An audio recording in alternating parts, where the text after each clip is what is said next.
Bonsoir, la conférence va être en français, donc pour ceux qui souhaitent la traduction, je vous encourage à mettre les petits écouteurs.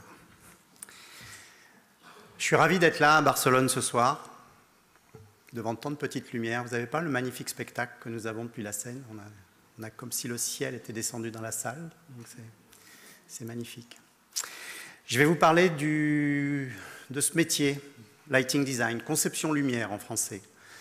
J'ai souhaité, pour cette conférence, réfléchir, après bientôt 25 années de travail dans la conception lumière, sur qu'est-ce que c'était pour moi la conception lumière, comment la conception lumière a traversé toutes les études, les recherches, les projets que nous avons faits depuis 25 ans, et vous faire partager un petit peu cette réflexion. La conception lumière, pour nous ici, paraît une évidence pour beaucoup, je pense. Peut-être pas l'immense majorité des gens. Certains vont sûrement découvrir un métier, une manière de travailler. Mais elle l'est quand même pour beaucoup de ceux qui sont ici, je pense, une évidence. Quand on se positionne à une échelle beaucoup plus grande, à une échelle planétaire, on peut dire que personne ne connaît la conception lumière. Même si on se place à l'échelle des urbains, de ceux qui vivent en ville, 50% des habitants de la Terre vivent aujourd'hui en ville, l'immense majorité ne sait absolument pas ce qu'est la conception lumière. Et si on leur dit qu'on est concepteur lumière, comme parfois je le dis quand on me demande quel est mon métier, lorsque je passe une douane ou que je rentre dans un pays, on me dit mais c'est quoi, concepteur lumière? Et donc je pense qu'on a un grand travail à faire pour développer cette connaissance de ce métier, de toutes ses facettes. Et donc j'ai souhaité travailler cette conférence pour essayer de réfléchir à comment je pourrais présenter ce qu'est la conception lumière à quelqu'un qui n'en a jamais entendu parler et qui me demanderait finalement qu'est-ce que je fais dans la vie et à quoi je touche quand je fais de la conception lumière. Alors il va falloir que je dise suivante à chaque fois parce que je crois que je n'ai pas le... Si, j'ai tout ce qu'il faut, tout va bien. Alors ça c'est la question qu'on m'a posée pendant des années. Heureusement on ne me la pose plus. C'était au tout début de ce travail sur la lumière. On me disait toujours, est-ce que c'est de l'art? C'est quoi la conception lumière? Est-ce que c'est artistique? Est-ce que c'est technique? Et j'avais à la fois un handicap et une chance, c'est que j'avais une double formation. J'ai fait à la fois les beaux-arts à Paris, j'étais donc artiste plasticien, et j'ai aussi fait ingénieur électronicien en même temps. Et donc j'avais cette double casquette et assez vite je me suis amusé à répondre le contraire de ce qu'on me demandait. Donc dans le milieu artistique je disais que j'étais ingénieur et dans le milieu technique et ingénieriste je disais que j'étais artiste. Et du coup ça brouillait les repères et assez vite on a arrêté de me poser cette question. Mais c'est une question qu'on entend encore parfois et je vous laisserai y répondre en fin de cette soirée au vu de tous les projets qu'on verra et de tous les résultats des prix qui seront décernés. Alors, moi j'ai commencé à travailler dans la nature. Je ne comprenais pas pourquoi la nature ne s'arrêtait à la tombée du jour. Pourquoi il fallait ensuite être dans le noir total, dans l'obscurité, et ne plus profiter de ces caractéristiques, de ces potentiels extraordinaires qu'offre la nature. Et donc le premier projet sur lequel j'ai travaillé, c'était l'idée de créer une nature artificielle à partir d'une vraie nature, de transformer cette nature la nuit, et de l'offrir ainsi plus longuement, au lieu de la laisser endormie, de l'offrir plus longuement aux habitants. Les habitants de cette ville ne venaient jamais dans cet endroit, qui est une rivière qui traverse le centre-ville. Et grâce à la lumière, ils ont pu se promener le soir, ils ont pu venir s'approcher des berges, de la rivière, et redécouvrir finalement d'une autre manière ce qu'on peut faire avec la nature. Alors on était chanceux à cette époque, on n'avait pas de lobby écologiste ou de gens qui venaient nous poser tout un tas de questions sur la pollution lumineuse, sur la perturbation des espèces animales ou végétales. Aujourd'hui aussi, on fait des projets dans la nature, mais on les fait avec une conscience plus aiguë. Assez vite, la conception lumière, pour moi, ça a été le travail sur l'espace public. C'était très important que cet espace public soit offert aux gens. Je pense que c'est assez essentiel qu'on distribue la lumière dans la ville avec des rythmes, avec des densités différentes. On a connu en France des éclairages fonctionnels pendant des décennies, depuis l'après-guerre jusqu'à quasiment le début des années 80. On ne parlait pas de lumière, on parlait d'éclairage. Il y avait simplement la possibilité de donner à voir l'espace public de donner surtout à voir la chaussée pour les automobilistes et de donner la priorité aux automobilistes pour que ceux-ci puissent ne pas percuter des piétons. Lorsqu'on a commencé à imaginer que la lumière pouvait révéler un espace public, donner une composition différente à cet espace, permettre une autre appropriation de l'espace, ça a été pour nous une révélation et ça a permis de commencer à rééquilibrer la priorité entre les voitures et les piétons. Aujourd'hui, on est dans une évidence où on redécouvre que la voiture n'est pas la priorité, mais pendant longtemps, la lumière était totalement assujettie à cette voiture et la conception lumière était au tout début surtout au service de cette visibilité et de cette sécurité des voitures. Alors, petit à petit, on s'est intéressé de plus en plus aux piétons. On s'est dit qu'on pouvait peut-être intervenir comme concepteur pour changer juste une impression dans un cheminement à travers une forêt, comme sur l'image qui est ici. Je pense que la conception lumière peut modifier beaucoup de choses, même sur des lieux très simples. C'est un chemin qui mène du centre-ville d'une petite banlieue de Paris à un grand lycée que les jeunes et les étudiants empruntent tous les jours. Et on a essayé de donner un tout petit peu de vie à ce chemin. On a essayé de l'animer. Et aujourd'hui, on se pose aussi des questions d'interactivité sur ces cheminements. On essaye que la lumière ne soit là que quand il y a des piétons ou des passants et que la lumière disparaisse lorsqu'il n'y a personne qui passe.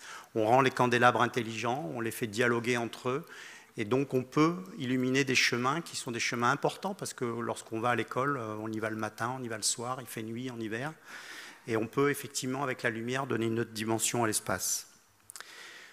Alors, on a aussi travaillé sur des toutes petites échelles. C'est important que la lumière puisse redonner un lieu à vivre, lui donner une atmosphère et une petite ambiance qui permet qu'on peut se poser. Et donc, tout ce travail de conception lumière, c'est surtout un travail d'orchestration et de composition. Et dans tous nos projets, dans toutes nos études, on essaye de garder cette dimension constructive, de respecter un petit peu les différences de flux lumineux, les différences d'appropriation d'espace, et donc de pouvoir garder de l'intimité par endroits et au contraire de jouer plus sur des approches plus scénographiques ou plus, je dirais, de spectateurs. Bien évidemment, assez tôt, on a travaillé sur l'architecture, même si c'est pour nous, en tout cas, ce n'était pas les premiers travaux que nous avons faits, puisqu'on travaillait plutôt sur le paysage et l'espace. Mais le travail sur l'architecture était intéressant parce qu'il permettait avec la lumière, là encore, de donner une autre dimension à un immeuble, à un édifice, de lui donner une autre vie à la nuit tombée, de pouvoir aussi réfléchir à comment cette lumière accompagne les gens qui y travaillent, les usagers, et donc de pouvoir, avec cette lumière, modifier la perception qu'on a de son espace de travail. Là encore, au début de mon activité, la question qu'on nous posait, c'était comment donner à bien voir l'espace de travail, comment obtenir des niveaux d'éclairement sur l'espace de travail. Et petit à petit, on en est arrivé à créer des conditions de vie, des conditions de qualité de vie dans ces espaces de travail et faire que les gens qui y sont, y compris quand la nuit tombe, puissent avoir une autre perception de leur environnement et puissent aussi maîtriser leur environnement, ce qui n'était pas le cas au début. Aujourd'hui, on peut modifier l'image autour de soi, on peut modifier l'ambiance lumineuse, on peut décider du niveau lumineux qui vous convient le mieux. On n'a pas tous, et heureusement, les mêmes besoins visuels. Et donc, on peut effectivement mieux préserver son espace et sa sphère d'intimité. On a été, tout au long de ces travaux, parfois interrogés sur des choses très étonnantes. Ici, c'est une usine d'incinération d'ordures ménagères. Jamais j'aurais pensé qu'on pouvait mettre en lumière une usine d'incinération d'ordures ménagères. Et la demande politique, là, qui était au départ effectivement une commande politique, c'était de changer le regard des riverains et des habitants sur cette usine de très grande dimension, qui est une des plus grandes de la région parisienne. Et donc évidemment, avec le travail des architectes pour réhabiller cette usine, avec un travail important pour la dépolluer et enlever toutes les poussières, on a essayé de la rendre comme un grand écran lumineux, comme une grande fresque lumineuse, vivante, dynamique, qui raconte un peu toutes les pluies du monde. Il y a toute une animation. Et on a effectivement essayé de dire à tous les habitants et aux riverains que cette usine pouvait être aussi un jeu et un signal dans leur environnement et dans leur quotidien au niveau des trajets qu'ils effectuent tous les jours. Le monument historique est une partie essentielle de la conception lumière. En France, on a été champion du nombre de monuments illuminés, je pense, si on regarde à l'échelle mondiale. On avait commencé très tôt, premier son et lumière à Chambord en 1953. Et depuis, Dieu sait s'il y a eu des sons et lumières et des illuminations. Je crois d'ailleurs qu'il n'y a plus aucun monument qui n'est pas illuminé en France. Alors, on commence à les démonter, hein, puisque là, on est dans une politique d'économie d'énergie. Donc, on va pouvoir refaire le cycle inverse et peut-être qu'on sera les premiers à avoir le moins de monuments illuminés à terme. Donc le monument, c'est évidemment un passage obligé du concepteur lumière. Il faut le faire, je dis ça aux jeunes. C'est un exercice intéressant parce que, évidemment, il y a toute la protection du patrimoine, il y a le travail avec l'architecte du monument historique, il y a les questions très importantes de non-pollution de jour avec les appareils d'éclairage. Il y a aussi la manière de se positionner sur le monument en préservant son intégrité. Donc c'est vraiment un travail intéressant, c'est un petit peu comme un exercice de gamme pour un musicien. On a peu travaillé en conception au départ sur l'intérieur. C'était assez paradoxal, mais c'est vrai que ce métier de concepteur lumière, en tout cas en France, il s'est plutôt fait connaître sur ce qu'on appelle l'espace extérieur. Et donc, on avait peu de contacts ou de rapports avec les architectes, et encore moins avec les architectes d'intérieur. Et petit à petit, on a essayé de les convaincre que la lumière pouvait redimensionner l'espace. Non pas éclairer ou venir mettre en valeur tout leur travail de décoration d'intérieur, mais juste donner une perception totalement différente de l'espace. Donc ça a été, je dirais, un long apprentissage réciproque. Ce n'était pas toujours évident parce que pour beaucoup d'architectes d'intérieur, la lumière faisait partie de leurs outils, de leur palette. Mais petit à petit, on a réussi, je pense, à mieux dialoguer, à mieux travailler ensemble. Et aujourd'hui, évidemment, c'est une partie essentielle de notre manière de travailler. Même si, dans le cas des musées, dans le cas des galeries, dans le cas des expositions, il y avait une plus grande expérience, une plus grande habitude de la lumière comme facteur de mise en valeur, aussi bien des objets ou même d'environnement pour des installations artistiques. Il y avait à l'époque où j'ai commencé très peu d'installations sur la lumière, donc la lumière était le partenaire de l'exposition. Aujourd'hui, elle doit s'effacer parce qu'il y a de plus en plus d'installations sur la lumière. La prochaine Biennale de Venise est sur la lumière, donc il n'y aura pas d'éclairage sur les œuvres. Ce sont les œuvres qui vont produire l'environnement lumineux, et ça, c'est vraiment pour nous une évolution super intéressante. Mais pendant longtemps, on a dû effectivement scénographier avec la lumière et essayer de composer l'espace, le donner à lire différemment. Et là aussi, ça a été un dialogue avec les architectes, les designers, les artistes. Alors, cette dimension initiale, qui était une dimension, je dirais quand même de support, on se servait d'un support qui soit naturel, bâti, d'un volume intérieur. La lumière venait en accompagnement, venait s'immiscer un peu, essayer parfois de métamorphoser ou de déstructurer un peu ce support, mais on était quand même dans une relation, je dirais presque de maquillage. Petit à petit, on a commencé à prendre de l'indépendance sur des projets. On a commencé à faire exister la lumière pour elle-même, à faire comprendre aux gens qui traversaient des espaces lumineux qu'il y a un rapport physiologique, psychologique à la lumière, sensoriel. Et petit à petit, on a commencé à créer des environnements qui permettaient justement de mettre en situation différemment les acteurs ou les spectateurs de l'espace. Alors, ça n'a pas été toujours facile avec les architectes. Il a fallu parfois effectivement passer un peu en force, parce qu'il y avait de l'incompréhension, et on est dans un métier souvent où il faut énormément dialoguer et parler pour que la confiance s'installe. Mais ça a été aussi, je dois dire, des réussites, parce qu'on a commencé à comprendre que la lumière pouvait totalement transformer non seulement l'espace, mais aussi la sensation qu'on a dans cet espace. Et même dans des espaces, je dirais, très simples, on pouvait apporter un supplément d'âme. Alors, on pouvait aussi, avec la lumière, être magicien. Là, on est dans le château de Chambord et on a fait rentrer la nature la nuit, comme si la nature avait envahi toutes les salles du château de Chambord. On peut le faire à l'occasion d'un spectacle, on ne peut pas forcément le faire dans une installation pérenne, mais on a ce pouvoir de métamorphoser un espace et de le rendre, je dirais, complètement illisible, ou en tout cas ne plus le lire de la même manière pour les gens qui vont le traverser. Et ça, c'est un vrai bonheur quand on travaille avec la lumière dans cet esprit-là, parce qu'on a une liberté absolue. On oublie totalement l'espace qui nous est donné et on peut véritablement se faire plaisir. Et c'est important de se faire plaisir dans ce métier. Alors, bien sûr, il y a eu aussi l'évolution des matières et des matériaux. la lumière a pu aussi prendre en compte le jeu des doubles pots, les matières qui apparaissaient au fur et à mesure des modes et des évolutions, l'immatérialité de certaines matières. Ce qui, moi, m'a toujours intéressé, c'était de voir comment la lumière pouvait entrer en réaction avec ces matières, à la fois en intégrant l'environnement autour, non pas seulement en soulignant l'architecture ou la peau qui était créée par l'architecte, mais aussi en mettant en dialogue et en relation l'environnement externe et la peau qui était créée, parfois, comme c'était le cas ici, pour cacher une centrale de chauffe dans un centre-ville. Et cette relation d'intérieur-extérieur et de jeu entre l'environnement immédiat et l'environnement qui est derrière la peau est, je crois, un des enjeux majeurs de la lumière aujourd'hui et dans toutes les innovations technologiques et dans tous les matériaux de façade qui sont en pleine recherche et développement, on aura de plus en plus la possibilité d'aller dans ces directions-là. Quand on est concepteur lumière, il faut savoir dessiner. C'est aujourd'hui un passage obligé. Alors au début, on dessinait à la main, c'était un vrai bonheur. On devait montrer des aquarelles, des pastels, des dessins au crayon. Des fois même, on montrait des dessins juste en noir et blanc pour essayer de faire rêver le client. Malheureusement, aujourd'hui, si on n'arrive pas avec des dessins d'ordinateur, des animations 3D, bah, on est considéré comme un amateur. Et c'est dur parce que c'est pas seulement l'image.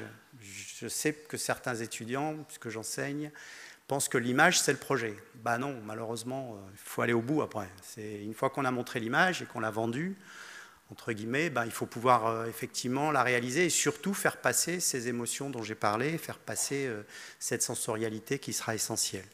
Mais on est dans une société de communication et d'image.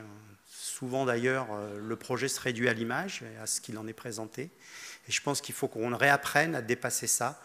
On ne voit pas souvent les projets réalisés. Il faudrait qu'on se voyage un peu plus tous et qu'on ne se contente pas des images qu'on trouve sur Internet et qu'on peut télécharger. Et penser ainsi qu'on a visité les œuvres de nombreux concepteurs lumière du monde entier. Alors la conception lumière, c'est de plus en plus, et je dirais même ça a été dès le départ, la lumière naturelle. D'abord, il fallait comprendre cette lumière naturelle avant de pouvoir exprimer avec la lumière artificielle.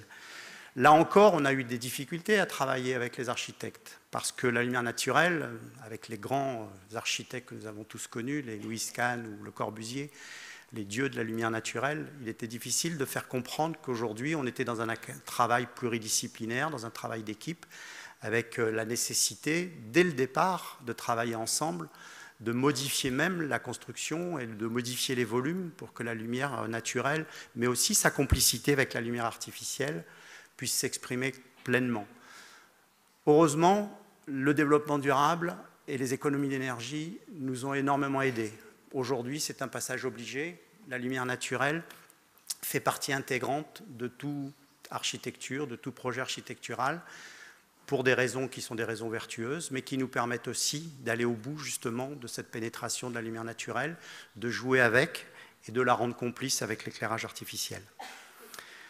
On essaye d'être aussi vertueux sur les énergies renouvelables, de ne pas être simplement, je dirais, un consommateur d'énergie lorsqu'on est un concepteur lumière. On est de plus en plus parfois perçu négativement comme des consommateurs d'énergie, mais dans le sens péjoratif.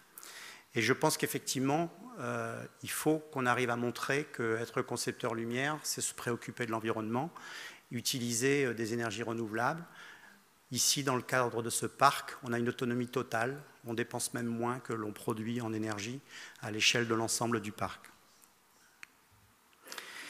Et qui dit économie d'énergie dit aussi la question de l'échelle du projet. Alors, c'est vrai que de plus en plus, quand on est concepteur lumière, on doit calculer le bilan énergétique, on doit faire un calcul complet. En tout cas, en France, c'est devenu un des critères de choix dans les compétitions. La puissance consommée totale est un des critères de sélection du projet dans une compétition, quand c'est une compétition de mise en lumière. Et je pense que c'est effectivement un critère très important. Il est de notre devoir d'évaluer, notamment quand on rénove une illumination, quand on crée un nouveau projet, d'évaluer quel impact on aura sur l'environnement et quelle consommation on aura.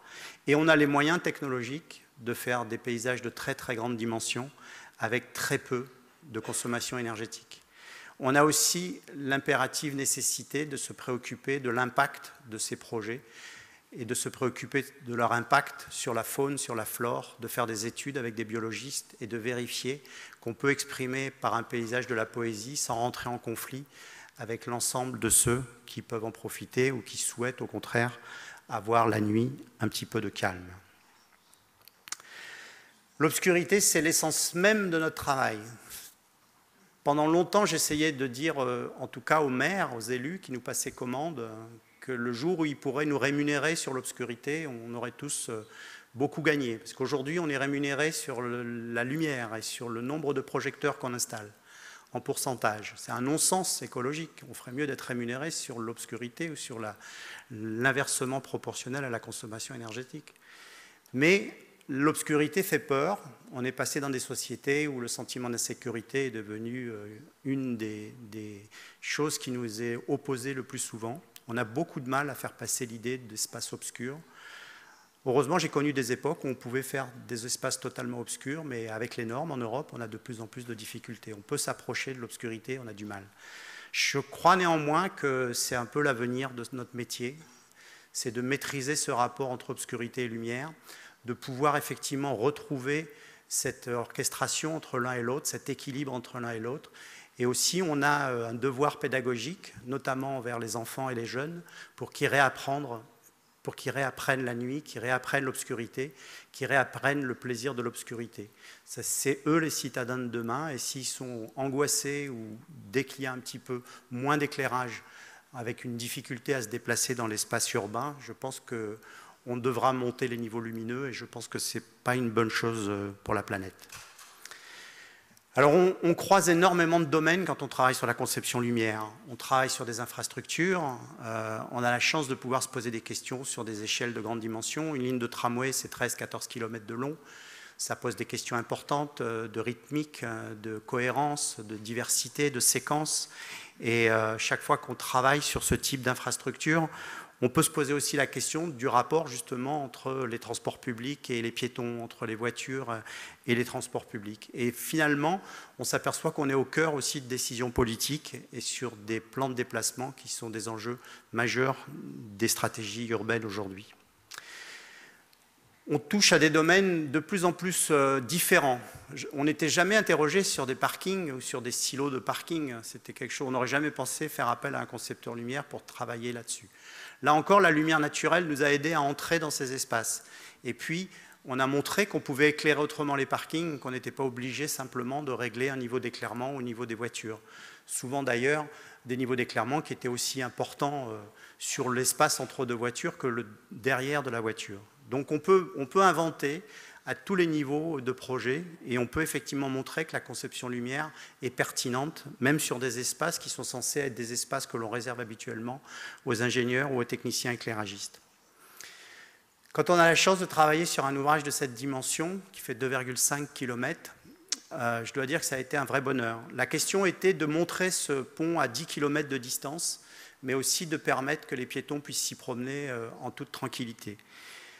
Et c'était aussi, pour l'exploitant, puisque c'était un pont en exploitation, une manière de signer son ouvrage. Donc l'enjeu pour nous était effectivement un enjeu à la fois de paysage nocturne, là encore, mais aussi un enjeu de perception visuelle. Et dans notre métier, l'œil, la vision sont des éléments essentiels. On fonctionne, quand on travaille sur la lumière artificielle, sur la question de la vision nocturne, qu'on appelle du savant mot de scotopique, qui se dit pareil, je pense, dans toutes les langues. Je dis ça pour les traducteurs. Scotopica. Et cette vision nocturne, cette vision que nous connaissons très très mal, on est un petit peu des extraterrestres avec cette vision, on ne voit pas du tout comme dans la journée, ce n'est pas les mêmes cellules qui travaillent. On a découvert il y a 3-4 ans des fonctions de l'œil qu'on ne connaissait même pas depuis des siècles et des siècles. Et donc, quand on a la chance de travailler avec cette vision, qui est une vision véritablement différente, et souvent j'ai tendance à penser que nous sommes d'autres personnes à la nuit que celles que nous sommes le jour, eh bien la question de la perception visuelle à 10 km de distance, comme la perception visuelle sur le tablier du pont, et ce sont des questions qui sont essentielles dans notre métier et qu'on doit justement dépasser et sublimer pour arriver à un projet. Même chose sur un autoroute, on fait rarement appel à un concepteur lumière pour éclairer une autoroute, sauf que là, la demande était qu'il n'y ait pas de mât. Souvent, les mâts, les candélabres sont un peu la plaie pour beaucoup de maîtres d'ouvrage et d'architectes qui ne veulent pas de forêt de verticale. Et donc, on nous a demandé d'éclairer un gigantesque échangeur d'autoroute sans qu'il y ait de candélabres. Donc, on l'a fait avec ironie. On a mis 2 mâts de 50 mètres de haut et on a réglé la totalité de l'éclairage de l'échangeur avec ces 2 mâts de 50 mètres de haut. Mais ce qui semblait en tout cas à l'époque un challenge est devenu aussi une manière de transformer un paysage d'autoroute avec des objets émetteurs de lumière, des objets porteurs de lumière, qui à la fois règlent le problème de la fonctionnalité, qui est une partie essentielle de notre travail, la fonctionnalité, mais aussi apportent d'autres dimensions à l'espace qu'on compose. On travaille beaucoup sur des programmes qui parfois sont un petit peu absurdes. On nous demande de gérer des niveaux d'éclairement très importants avec des uniformités que les concepteurs lumière reconnaîtront, très difficiles à atteindre. Et on peut là aussi, presque à la fin d'un projet comme celui-ci, atteindre le nirvana, c'est-à-dire on est dans l'immatérialité absolue, dans la pesanteur, parce qu'on n'a plus aucune référence à la lumière naturelle, on n'a plus aucune référence à l'espace et même à la gravité. Et dans un lieu comme ça, totalement éclairé en lumière artificielle, on est en apesanteur. Et on arrive à régler un problème d'uniformité colossale sans aucune ombre portée. C'est peut-être un des projets qui nous a le plus passionnés en ces 25 années, parce qu'on pensait qu'il était impossible à réaliser et qu'on n'y est qu'à arriver. Et puis aussi parce que l'architecture de cette salle est née de la lumière. C'est à partir du travail sur la lumière, de la géométrie des ondes et des rayons, que l'architecte a dessiné sa salle. Et donc, on a pu conduire le projet architectural uniquement en fonction de la lumière. Et aussi, ça a été un petit bonheur. Alors, bien sûr, on croise la question des mobiliers, des appareils, du design, les objets qui n'existent pas, qu'on aimerait bien inventer, les objets qu'on va proposer pour le projet, mais que l'exploitant ne souhaitera pas installer parce qu'il ne pourra pas les réutiliser ensuite. Donc cette question transversale qui, en tout cas au début de ma carrière, était une question qui ne se posait pas puisqu'il n'y avait rien dans les catalogues. Il n'existait quasiment pas de candélabres dits contemporains quand j'ai commencé. Et donc on était obligé de dessiner tous les appareils et tous les candélabres qu'on mettait dans l'espace public. Aujourd'hui, heureusement, on a une pléthore, peut-être parfois beaucoup trop de types d'appareils, mais en tout cas, on a cette chance et cette richesse de diversité. Alors du coup, on essaye d'aller plus loin, de chercher des objets qui n'existent pas encore, qui ne sont pas encore dans les cartons. Là, on s'était posé la question du microscopique, c'est-à-dire du plus petit appareil possible à partir d'une seule LED. C'est un appareil qui fait 2,5 cm. Et on arrive, grâce à ces technologies, à effectivement avoir des outils qui sont des outils fantastiques. Je crois que l'un des enjeux de la conception lumière aujourd'hui, c'est justement cet enjeu prospectif. C'est d'être en amont des tendances. On est un peu la Formule 1 de l'éclairage quand on est concepteur lumière. On peut inventer, initier, expérimenter, tirer les choses, tirer le marché, tirer les clients parfois, qui ne sont pas forcément à la hauteur des demandes, et puis montrer qu'on peut aller plus loin et surtout montrer aux directeurs de marketing et aux laboratoires de recherche et de développement qu'on peut inventer et imaginer beaucoup plus loin que parfois ils essayent de le faire. L'autre dimension qui, en tout cas pour nous, a été une dimension essentielle, ça a été celle du social. On a commencé à travailler dans des quartiers d'habitats sociaux, dans des quartiers qu'on appelle difficiles, dès le début de nos projets. Il nous semblait même plus intéressant de travailler dans un quartier de banlieue que de travailler dans un centre historique, dans une ville Renaissance ou dans une ville médiévale. Parce qu'on peut métamorphoser l'espace dans lequel les gens vivent tous les jours dans des conditions difficiles. Alors que dans un centre Renaissance ou un centre médiéval, on ne peut que le maquiller ou l'embellir, le décorer. Là, on peut véritablement donner à voir autrement l'espace. Et si on travaille avec les gens dans le cadre de concertation, si on travaille avec les jeunes des cités, ce qu'on a fait dans certains projets, on peut arriver à ce qu'ils s'approprient l'espace autrement et à ce qu'ils le redécouvrent et surtout qu'ils aient une plus grande fierté de vivre dans ces espaces. Et la lumière peut apporter cette dimension.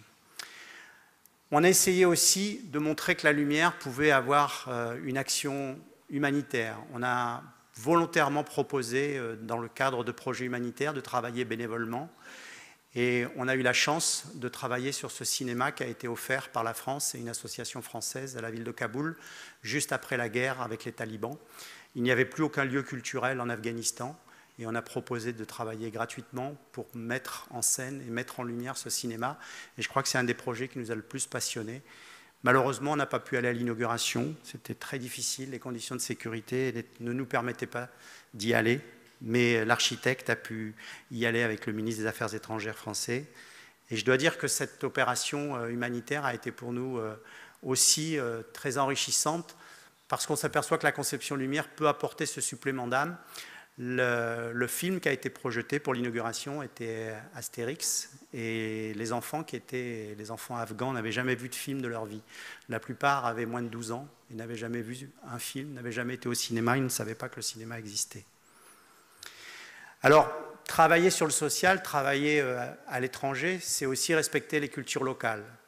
On a un danger aujourd'hui pour tous les concepteurs lumière qui s'exportent, c'est d'exporter aussi sa culture. Je pense qu'il faut être très attentif, être très conscient qu'on doit exporter son savoir-faire, on doit exporter son expérience, mais surtout pas sa culture de la lumière. On doit au contraire récolter, recueillir, collectionner les cultures lumière du monde entier et les aider à s'exprimer, apporter de la méthode, apporter des outils, mais certainement pas aller de ce que beaucoup appellent de plus en plus la McDonaldisation de l'éclairage.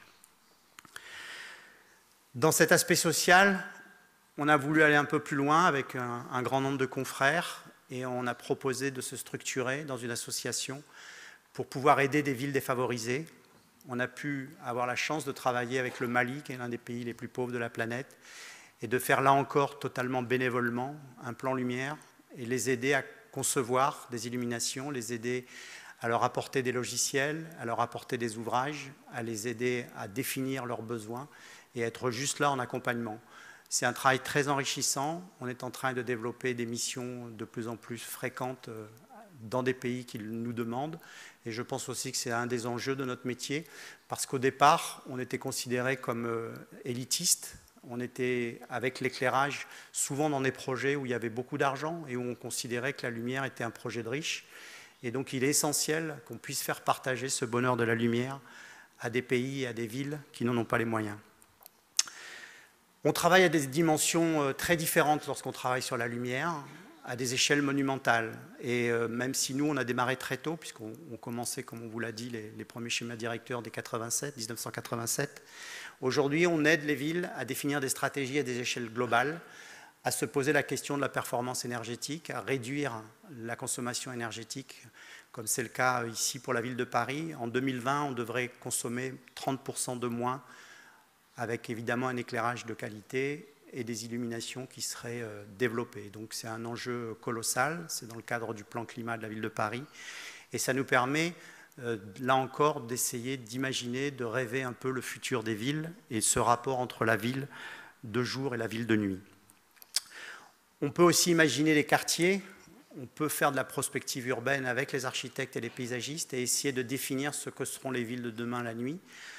On peut surtout, grâce, je dirais, à la pensée, essayer de repositionner différemment les rapports entre villes nocturnes et villes diurnes et de la même manière se poser la question de ce que le concepteur lumière peut apporter dans le bien vivre en ville ou dans le mieux vivre en ville, qui est un élément essentiel, je pense, de la construction des futurs quartiers, y compris dans des pays où la question de la consommation énergétique ne se pose pas forcément, mais où notre rôle et notre conscience est de leur faire prendre justement cette conscience de l'énergie et du climat. On travaille parfois dans des sites absolument hallucinants. Ça, c'est une des villes en Chine qui est la plus grande ville du monde, 32 millions d'habitants. On se demande parfois quel rôle la lumière peut jouer, et puis quand on constate, quand on va là-bas, que finalement, c'est la lumière qui peut apporter peut-être une vision différente de la ville que celle de jour. On est dans une ville où il y a tellement de tours que la lumière naturelle n'arrive jamais au rez-de-chaussée des immeubles. Donc on est dans une quasi-pénombre permanente. Et du coup, on peut imaginer que la nuit, ce paysage se transforme. Et là encore, on peut essayer que ce paysage se transforme pour les gens qui y travaillent, qui y vivent, pas seulement pour des approches touristiques, mais aussi pour des questions de pénétration de l'espace au sol et donc aussi des questions d'appropriation de ces espaces au sol. La question du tourisme nocturne est une question en plein développement dans beaucoup de pays, à l'étranger comme en France. Évidemment, pour nous, concepteurs lumière, c'est un sujet majeur. À nous, là encore, de savoir où on va, de ne pas aller dans l'embellissement ou dans la disneylandisation de la lumière, d'essayer au contraire de redonner une âme et un esprit à des sites, de les mettre effectivement en scène, de les donner à voir autrement par les visiteurs, mais aussi par les citadins, sans jamais, en tout cas de mon point de vue, arriver à théâtraliser ou à dénaturer ou à artificialiser l'espace et le site.